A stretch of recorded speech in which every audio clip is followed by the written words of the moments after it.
Hey everyone, Quick Helper here. Today, let me show you how to see a list of your subscribers on YouTube just by using your mobile browser. To begin, open the browser on your iPhone or Android phone, navigate to studio.youtube.com, and log into your YouTube account.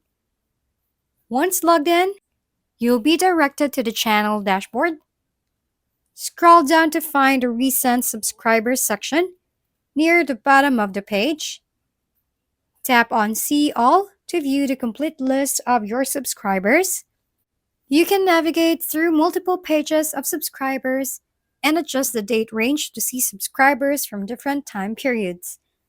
Additionally, you can sort the list by the date they subscribe or by the number of subscribers they have on YouTube. Thank you for watching. We hope this video helped you figure things out. If we've been helpful, kindly give us a thumbs up and don't forget to hit the subscribe and bell button for more contents. For any questions and suggestions, comment down below.